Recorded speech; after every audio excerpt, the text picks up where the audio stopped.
to this level of criminality. That has to stop. The population must speak out.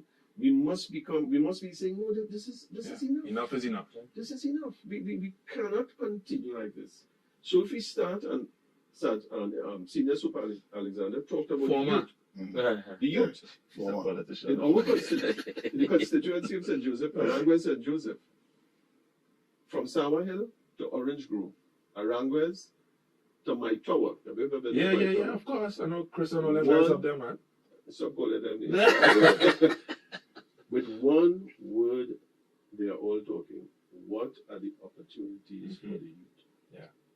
Because they're the ones that are heading in that particular direction. You give them the opportunities. Now I'll tell you something. Now there are not any policies coming out of the government, but the policies are not reaching the youth. Even today we had a cottage meeting, and we were talking about it. And the persons within the community say, bring those programs to us. Don't let us have to go to Port of Spain to look at it.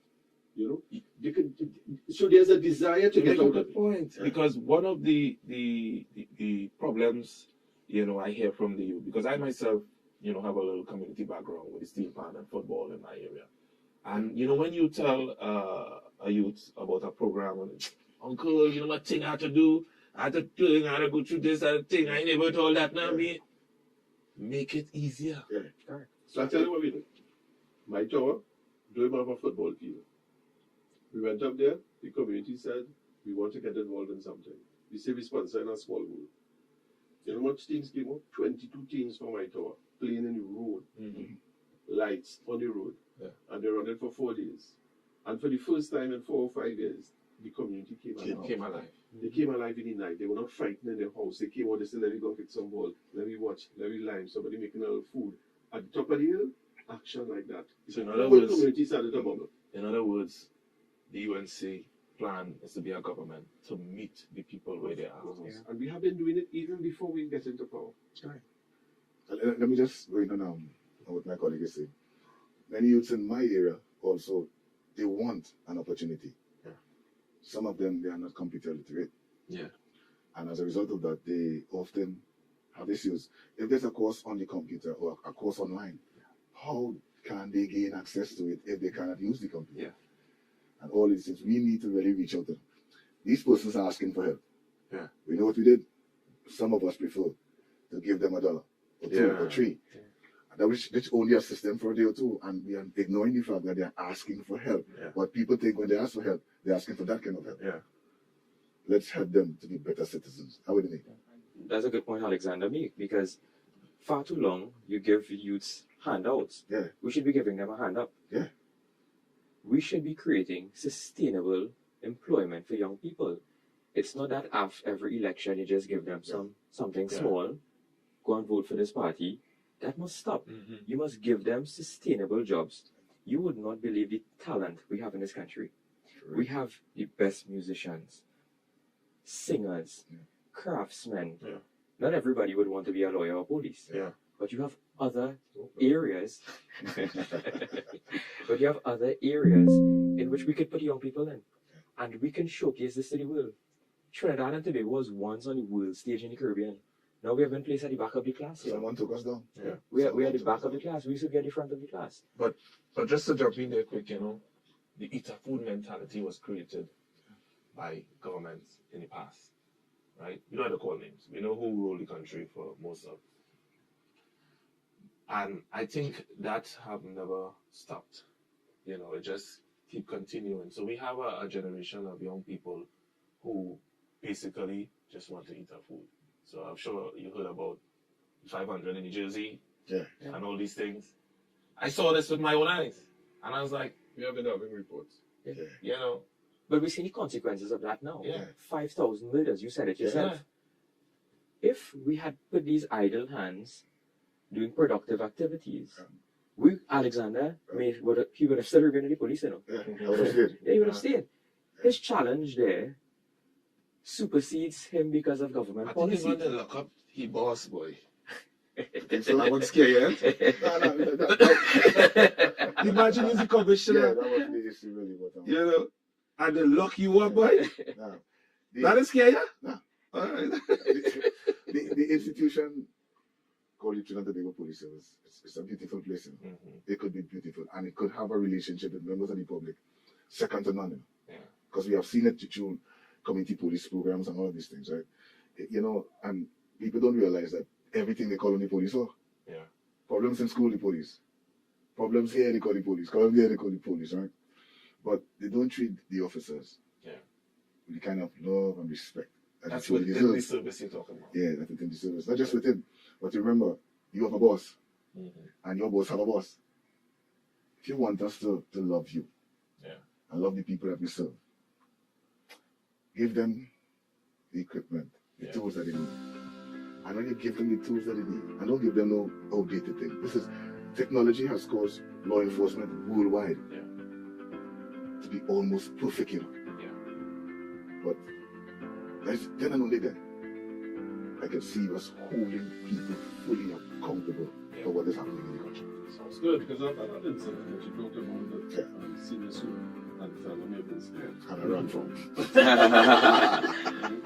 There was carried an article in the Sunday Express where the current acting commissioner of police, Mr. Benjamin, he said one of the first things he had to do is to restore confidence in the police service, public confidence in the police service.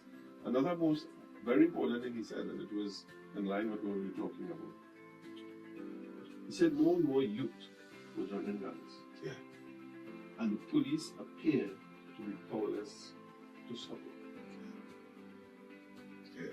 He was then asked, how many guns are there? He said, you can't disclose that. But we know from previous reports that the leaked and so many people say, well, over 100 and something. Yeah. I mean, Maybe that's why he had a bulletproof vest in the church. I mean, it's really a tragedy. It's a tragedy when you don't. It is. So it is clearly, so coming back to the point, the policies of whoever is in charge, whether it's the government, there are policies, but it's not, and the program, but it's not reaching them. So how do you get them to mind it? That's a big point. You know, how do you get those guys in the street to mind it? As recently we had a meeting in Mount and the fellow said, well, if the man watching the fellow on the block, posting the gold chain, that's what he wants.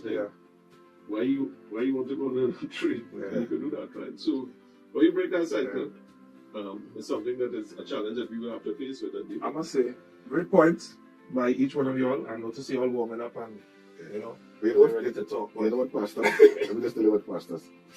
Every youth in this country has a cell phone.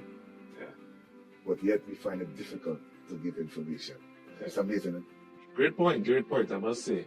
But, Saddam, I want us to get back to the fire because, you know, as Mr. Alexander said earlier, we don't feel safe. The people don't feel safe. You know, a long time, I remember my father sleeping with a tree line next to the bed. You know, it's a tree line? But it no longer can protect our homes, you know. And I saw on the campaign trail since the local election, the boss lady, as we call her, Auntie Cans, was talking about licensed firearm. Tell me a little bit about that and how you're going to make it easier for us, because presently, you see what's happening, Mr. Alexander. You would have known the whole scandal with this, and then they put a stop, and and the bandits and the bad boys they went wrong with, and we have the tree line. So Saddam, give me a little insight on. Let me put it this way here. 1 o'clock in the morning, we hear a loud song in your house. 5 men running in your house. Have your wife gun by her head. Have your child with a gun by your head. You have nothing to protect yourself with. Wow. Absolutely nothing. Think of the danger of that. Kamala Prasad-Bissessa has said, and the UNC, that we must ensure that homeowners get legal firearms. It's not that we're going to share firearms out like China, you know. Yeah. We are going to ensure that there's a proper screening process, but we are going to ensure that the regulations are a bit more relaxed and it's expeditious. I mean, it's faster. Yeah. So that a man who has to apply for a firearm, get a file number, and have to wait 4 or 5 years for a decision to be made. Because plenty of persons take the commissioner to court just to make a decision on the application, whether it's granted or refused. We are saying that you need to stand your ground.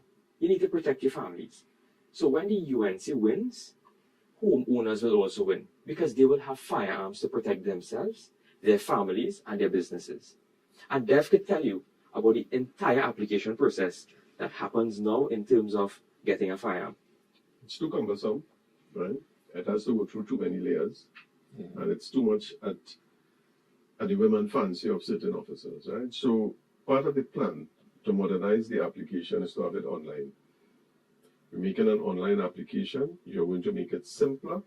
When you have it online, no one can fiddle with your application. You sure?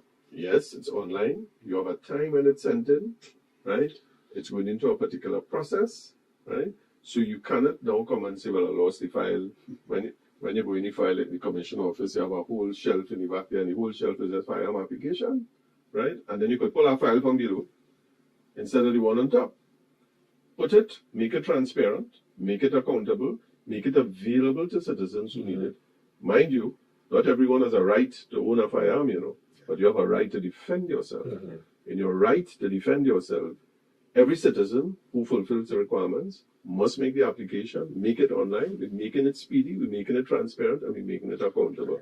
Cutting all the red tape, let the person who needs that firearm get it to defend himself. But I have a question, because you specifically mentioned law-abiding homeowners, right? So you don't have to have a business. You don't have to have thousands of dollars in the bank, right? No. Because it seems that's the old way, if you ask me. Correct. Yeah. You understand? Can I give you an example? I did a matter where we filed a judicial review application. Commissioner was taking about 5 years to make a decision on an application. And the police is saying that my client was not entitled to a firearm because she's not a victim of crime. Could you imagine that? So they're saying that you must not be a victim of crime before you can get a firearm. This is what I'm saying. Everything illegal That's was crazy. And let me jump in here. And this is why we know for a fact that there are persons who are creating crimes so they can build momentum on the application. Wow. You see, when you put that thing out there like that, where you have to be a victim of crime. Yeah. So when Dev says it has to be transparent, Yeah, it has to be transparent. And the easiest way to have it transparent is once you have a licensing regime in anything, right? Yeah, for that license, No, when you have a licensing regime for anything, right, that becomes, a process where a lot of hanky-panky can get go on, right? Yeah. In the licensing process. Right. If you streamline it, you make it online, and you make it accountable, it's very hard to do anything with that application. It goes in, this is your time, and then you have a specific time whether you're agreeing or you're denying this application. Exactly. Right? But I must say that was one of the things that catch me from since the earlier campaign, because safety, being a family man, we as men, we are natural protectors. Although we have some, things have changed a little bit, but naturally we are protectors. And, the worst thing is to feel hopeless in your home. I'm sure you dealt with cases in the past where a man may have been hopeless. Don't know how to defend himself and his family. So that firearm, license, making it easier and all that, it really stuck with me, and I was like, this sounds good. But I have a question for you, because there's a flip side to everything. You being from, law enforcement, and do you think it will create a problem for officers with, a big part of the population now being armed, or do you think it will help? Let me tell you this. My good leader has also recommended that police officers, prison officers, be armed with firearms to take home. You see? So when you look at that process, it's all about being a responsible citizen. You see? And when you're a responsible citizen, then the storyline behind all of this goes away. You have to be responsible.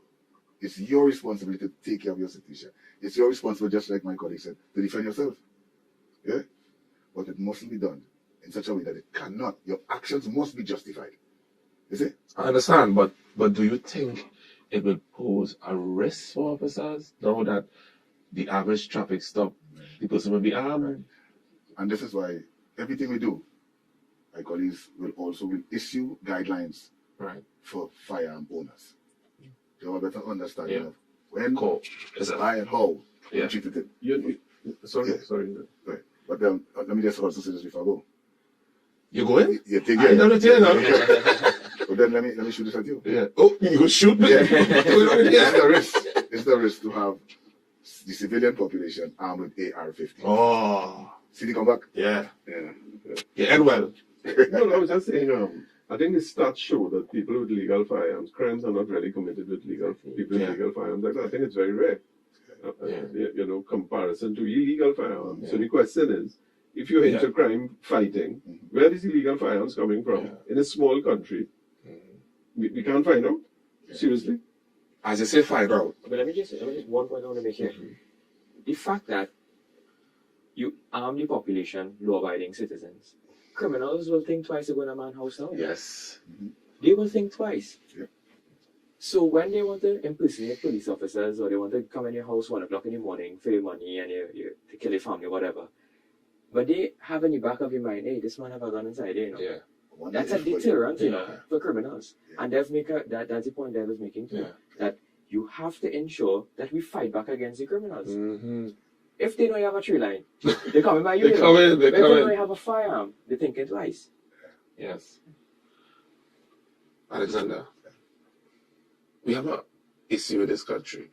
The recent commissioner, she had two solutions. Pray, and if you see something, say something. Right? It didn't work out too well. But I want to speak about the say something, see something, because you know about the term informer, right? We have a big issue, one being labeled an informer, and two, the police leaking who give them the information to the people who they're going to arrest or, you know. How it is we can, I think it's a trust issue. Yeah. So how we the people can better trust the police to give that information, so not to be labeled an informer or being ratted out by the same police who's supposed to protect you. Is there anything you see that could address that, if given the chance, to be a part of something to do with security? See something, say something is really an international conversation by law enforcement for their citizens to respond to. And what we're looking at is this. Your relationship with law enforcement. You mustn't wait until you're a victim of crime to have a relationship with law enforcement. And if you have a good relationship with law enforcement, then the trust issues goes out the door, you know. And let me show you how easy it is. Persons often question, well, the police. If you fall down sick right now, you go by a doctor. Have you ever seen him before? You trust him to take care of you, don't you? Yeah. That's the kind of concept I like to work with. Same thing with the pilot. Right. You have a man in a plane, but you don't know where he came from. But if you develop a relationship with the law enforcement officer, it goes a long way. But isn't that a job, because the police motto is to protect and serve? With pride. With pride. Yeah. So isn't that more the police job to be present to get that relationship with the community that they serve in? Our relationship is based on high acceptance. How are you? You good? And we shake. Right? And let me just go further into the city. People don't understand. You make a report about Saddam at the station level. You say Saddam on the threatening you and all these things. When Saddam come and tell you, hey, I went to the station and make a report about me, people find it offensive. But I, as the police, have to come to Saddam to tell him, hey, this individual made a report against you. And people don't understand that and run with it differently and make it look like the police doesn't speak. Otherwise, but you have to inform someone about if it's threats they can say, listen. No, I understand on that level, but you have some officers who make a bus and Jim tell me how renting, yeah. So that I am. You never see that happen? No, I've never experienced it. Okay. You know why? Because I believe that the criminal element has also fostered that kind of misinformation. Okay. Because if I come here and I say, listen, Adrian and Alexander are real good enough, you'll be afraid to call Alexander because someone sitting here who's a criminal say he and Alexander are real good. But it wasn't proven. It was a conversation and you put that in your mind. You see?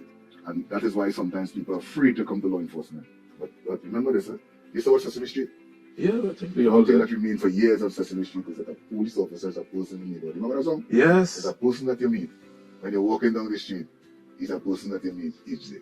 Remember that? Yeah. You see, in international countries, right? You have checks and balances on any institution that has a lot of power. Police has a lot of power, right? And if a police officer releases information of someone making a complaint, he's committing an offense, right? Yeah. Perhaps that is not tackled seriously enough, Yeah. right? So we have the Police Complaints Authority, which goes half the way. It doesn't have any teeth to charge anyone. It can recommend to charge. Yeah. But maybe if more teeth is given to it, right? If police officers break that trust of a citizen and they can action on it, then it might be a little, putting some more teeth into a third party looking over the police service. If you can beef up the SSA and get it out of the rut that is in, and that is intelligence surveying and so on. Yeah. Maybe if these agencies, which are already created, can perform their job correctly, fairly, independently, right? We can find some sort of solution. It's a big if there. That's a big if.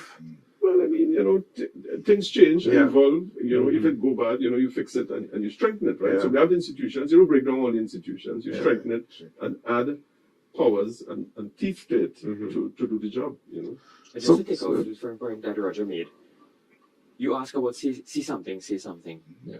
But the persons who are saying something, they're afraid that they're going to have a reprisal. Yes.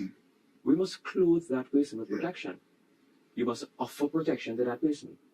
On the law books right now, we have an outdated piece of legislation called the Justice Protection Act, passed in 2000. We're in 2025. Technology has changed.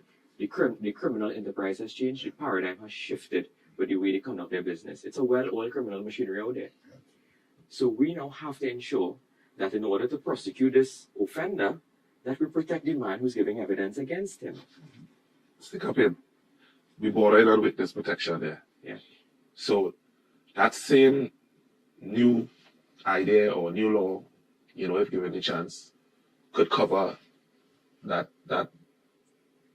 witness protection. But it's not a new idea. It's not a new idea. It must be modernized. Modernized. It must be reformed. Yeah. You have situations in this country where a man is in witness protection for 10 years. Yeah. So the witness is serving imprisonment, Really? They're living in a facility, it's leaking, they don't have proper food, they want to run away because you leave the comfort of your family and your home to go in state protection, and the state is not offering protection. But the UNC has raised these issues in the past. Yeah. And once we get there and we modernize the criminal justice system, the citizens will win and the criminals will lose. Yeah. So inherent in that is having a right to speedy trial, right? Yeah. So in the UK, you have certain time limits for your trials, especially in the civil jurisdiction and so on, right? Within a certain period of time, the trial must be completed, right? And it's not, we're not catching aspersions on our judiciary, because they're really overworked. They have a heavy workload. They have a, I see somebody break up a picture the other day of their boss. What is that? what was that? I don't know. I didn't see it. What picture? I see somebody break up. I don't know. You haven't lost it. Like AI. Some AI could do something. There's an AI? Oh, okay. It's I about think to you're have a battle, you're a battle. Oh, it's a battle? Yeah. Oh, No, I didn't see that. oh, you missed that. No, so if time limits are placed on trials, both criminal and civil, Yeah. and having a buy-in from the judiciary, right, as to the rules and regulations, and if you have to expand the judiciary, you have to do it and the resources. But that has to be done because people have to keep on having confidence in the system. Once you have confidence in the police, you must have confidence in the judicial system. Otherwise, the whole system breaks down. Sounds good. But, Alexander, something, before I move on, I want to talk about. Recently, a blogger came here from Canada, and he did a video in the Mova area. And young men were walking with big guns, some with no masks, in the community, walking freely. And I've also been told that there are different areas like this, where the citizens of that particular area, they feel trapped and they can't do nothing because, as in their words, police don't come up there. And if police come around there, it's no normal police, it has to be. You know what I mean? Yeah, understand. So, how could we address and give back the communities to the actual law-abiding citizens. Because as it stands right now, there are certain, and this is the truth, there are certain communities where the gunman and the so-called community leaders, they're running the whole community, and the people are at siege. And government go, government come. I don't think anybody truly addressed this. Is there anything? The people are scared, man. Yeah. We need to stop financing them to start with. You cannot have someone killing your citizens and still offering them legitimate contracts. I don't believe it. You have to put a stop. You cannot have a man doing illegal things with legal money. So that is the first step in the right direction. Funny you say that, because I heard, we call him names, he's a lawyer, but I heard an ex-commissioner said, you see how I dress me? I'm not quite close enough. Said that he was opening a police station and he see a certain man, we have him here, let me lock him up. Somebody say, hey, I the contractor, boy. So, given the chance, I hope that you all do different. We cannot be awarded contracts to people who, in return, take illegal money, as you say, and to fund illegal firearms. The citizens really have to understand that, especially those considered community leaders. You have to understand that the community is looking at you. If you want to play the numbers game and the shooting game and the killing game, then you must understand there's two things that happen at this stage. Either you change your ways and move away from a life of crime, so you could come back into society and we can accept you and forgive you, and treat you differently. But once you stay within that the that numbers game and these things, then you are a target for law enforcement. And once you remain a target for law enforcement, that is what it's going to be. You're going to be targeted by law enforcement. And I say that to them every day. I say, listen, time to change the game. You can't go on with this forever. You want children, you have children go to school, you want to see your father in the penitentiary and all that. Time to change the game up and come on board. Forgive those who would have trespassed against you. You see, and come differently, because your children looking now, you have children now. Yeah, you have a girlfriend now. Long time you have different people all over the place, you're jail, and you're trying to make a change. Be the change that you want to see. Mahatma Gandhi, that's his quote. But who's giving the contracts? It's not the police giving the contracts. I cannot say. Well, the police we don't do that. So this is the point of this discussion.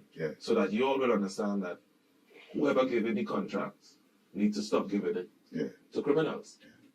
You understand? But I don't want, because this could go on and on, because when they don't get the work, whoever get the work, they have them under siege, tax, so obviously they will have more to put more. What is the United National Congress and our reasons how we're going to deal with that? If ever that happens, then we are looking at taking the defense force and making them part of the whole system there. The engineer battalion, we are looking at them in the absence of that. You put them among persons who to ensure that all is well. You give them additional responsibility at times. Sounds good. Saddam, I just want to jump in quick with you here concerning repeat offenders. Right? And you can chime in a little bit on it too, because the current system that we have, the present system, it's not working. Correct. You see people coming out, you're a lawyer, you see people come out today, tomorrow they're going back and do the same thing, they're back in the system like you again. You know what I mean? So there's no sort of rehabilitation. That's the word, big word. Right? Plans. Let me give you statistics. There's a joint select committee report of the parliament that confirmed that the state pays $15,000 per month to maintain one prisoner. One prisoner. The average public servant doesn't make that money for the month. We know it's 0.0. So we have to ensure that we have a proper system in there for rehabilitation to ensure that when these fellas or these ladies go in there, that they become better citizens. They don't reoffend. And because of the severity of the punishment, also in terms of the length of time they serve, that serves as a deterrent also from going back in there. They become productive citizens that they reintegrate. When they come out from prison, there are no programs to really acclimatize them back into society because they are subculture of society in the prison. But our plans are focused in terms of creating 3 separate ministries. the Ministry of National Security is too big. We're going to ensure that we create a Ministry of Justice that deals with prisons that will fall under that. The Ministry of Defense deal with Coast Guard, deal with the Defense Force, deal with Immigration, Customs. And then you have the Ministry of Home Affairs that will deal with the internal policing of Trinidad and Tobago, which is the TTPS essentially. Remove customs from finance and put it under Defense. defense. You also have justice that will deal with matters of the criminal justice system, and you have home affairs that will deal with internal policing. You don't really have a plan, why? I told you we're the only party with a plan. All your plans, No. He said We were on the beach. Yeah. We probably was on the beach, and they thought that the part was done. We have a plan. Yes, We're the only party with a plan. Yeah, we have a plan. Because coming to that rehabilitation, I mean, even today I saw something, prison officers held with some drones or something, or recently, you know, and so many stories coming out. So that's one side of the inmates receiving items from prison officers. But apparently, the prison officers do not oblige. Hits have been put on. Yes. I mean, recently you had 4, 5, or 6 prison officers firebombed or killed, and as with the murders, it seems to go unnoticed. Something really has to Just be another day. Just another day. I mean, I know 1 or 2 prison officers, and they are very careful when they receive directions from sometimes prisoners. You know. I mean, whoever goes into that Ministry of National Security after, they'll have to get Lysol to wipe the desk. Because they have trouble there. That man slept for 5 years Prison on the officers job. at risk, you know. Yeah. Serious risk, you know. Let me shoot something. Underrated within the system. Yeah, like a shooter, though. Yeah. Let me shoot something at you. What if you see that a government is taking the prisoners, opening up a garage at the prisons, and in that garage we have police vehicles. You have a number of mechanics at this time who is Contracted. incarcerated. Oh, incarcerated. Yeah. Right. So you have those persons there, and they are repairing those vehicles. And within the system, you give them a stipend. It's placed on an account in the prison. So you're fixing police vehicles, the same police vehicles that now be paying millions of dollars to fix. And when time to leave, you give this man something in his hands that he could start his system with this. He could start functioning almost immediately. But how you know that I have plenty mechanics like that? You lock up a few. You always find I know, there's another train man inside find there. about these things. And this could help out. And I only tell you about mechanics, but there are other persons who could. For sure. But it's a good idea. Yeah. And it don't only have to be the police vehicle. No, it don't have to be the police You know, vehicles. it could be all other the service things. vehicles. Yeah. And what Alexander is saying that those persons will be so much easier to reintegrate them within Exactly. society after they take over But prison. that is the whole point. You know, because we cannot keep having all these repeat offenders. You can't pay 50,000 a month. Right? They talk about a scanner in the prison to block, jammer to block telephone calls. It seems that breaks out very regularly because, I mean, the conversations on the prisons are coming. So, you all are. where's the jammer? Good question. Well, that's what you try to ask. But what I'm saying, I'm not applying for the job. Yeah. You are. We know. So I hope We know. this is the For things. national security reasons, we will try to make Right. that there. But we this know. is the things you all have to address. We know. Yeah. There are Right? techniques So that I'm they- glad Yeah. you asked that question. But you're asking me the man on the ground. Yeah. You have a voice that everybody listens to. Right? Let me also tell you people this. If I sit with you here and I'm interviewing you quickly, you commit a crime. What is the first thing you'll ask me if I'm a police officer? I'm sitting here and you're there. What you'll ask me for? If I commit a crime? Yeah, I'm coming up there and say, so tell me what I'm lying, like Digital and But let me tell you what? the first thing person somebody has is a cigarette, right? Oh, a cigarette. Yeah. You have 4 trees of marijuana in a home. Right? A cigarette is a big contraband in the jail. Yeah. Why not create a smoking area and give the persons an opportunity to smoke this You cigarette? know, internationally, they have that, right? Yeah, because a man is, especially, and Saddam and my other colleague will tell you, a man is innocent until proven guilty. Yeah. Do not treat the man like he's guilty before he proves his innocence. I kind of only friends with the smoking thing, but Yeah. you know, I mean, You know, I understand your point. you try to- Yeah, I you try to- understand you see, your point. it will stop, it will prevent the contraband from going in. Yeah. And the prison officers will get all this bacchanal thing and all this trouble. So you kind of kill the whole industry one time. But The part in the manifesto that Saddam spoke about is to allow incarcerated prisoners the opportunity to see their children. Yeah. You know, so that the bond of Still there. great idea. filial bond. I must say, most of the policies and most of the ideas from the manifesto, it's modern.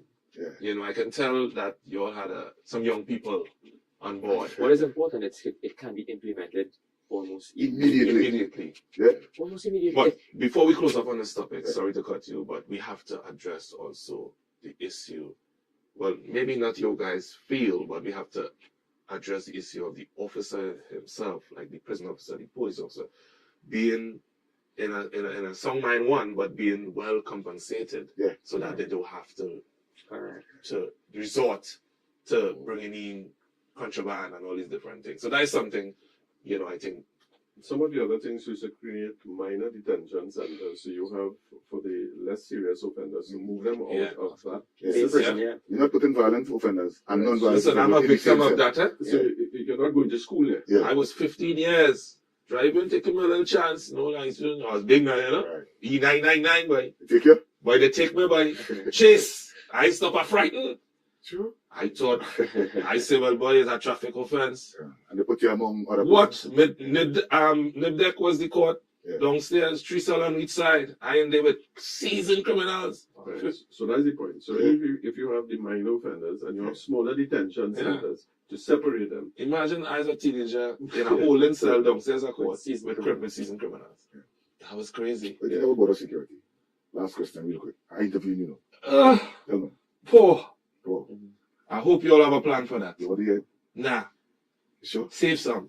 Sure, you want to hear? Yeah, I want to hear. All in 2 seconds. Yeah, what I want to hear. Tell me.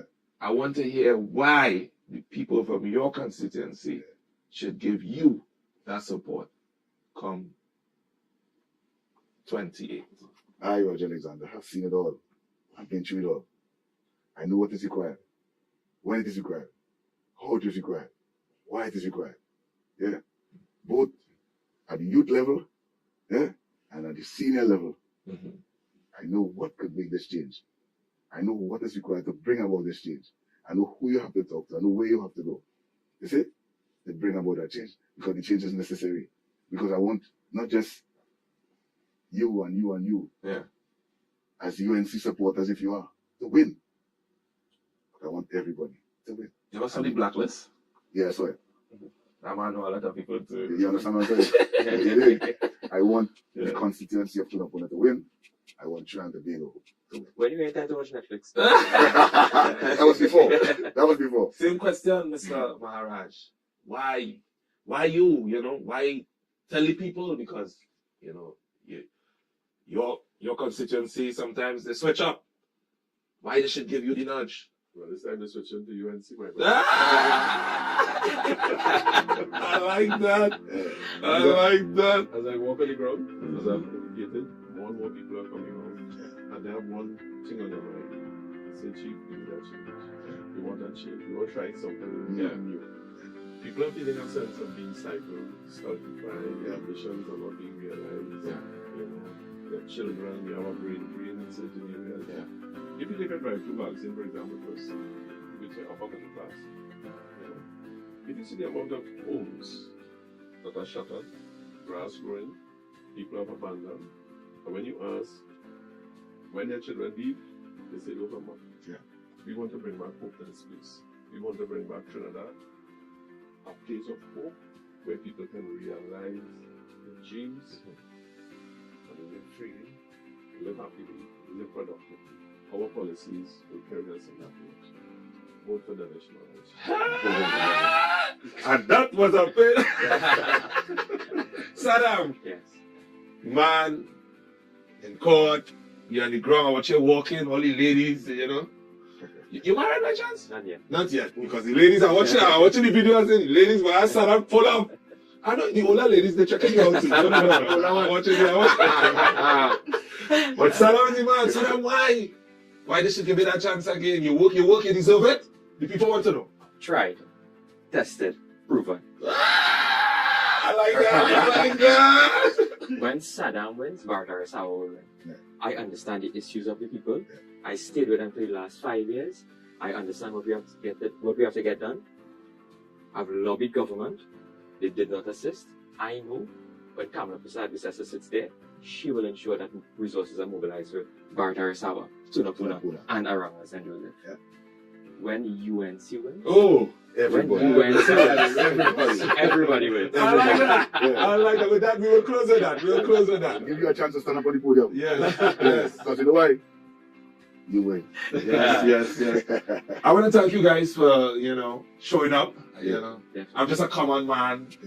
Reach out and say, I need these politicians to suit up to ask the tough questions, and to see that you guys actually do that, it brings a little joy, to me. So thanks again for coming through.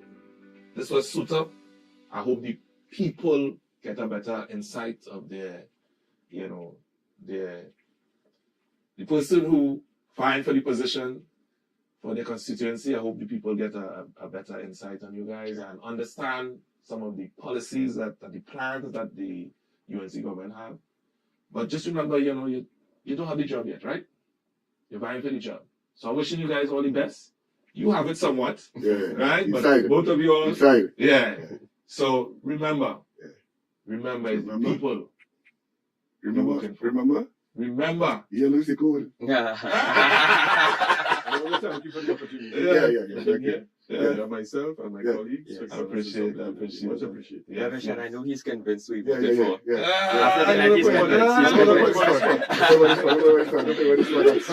Thanks for coming through. That's right. It was great. Thank you. Thanos, where's the ring?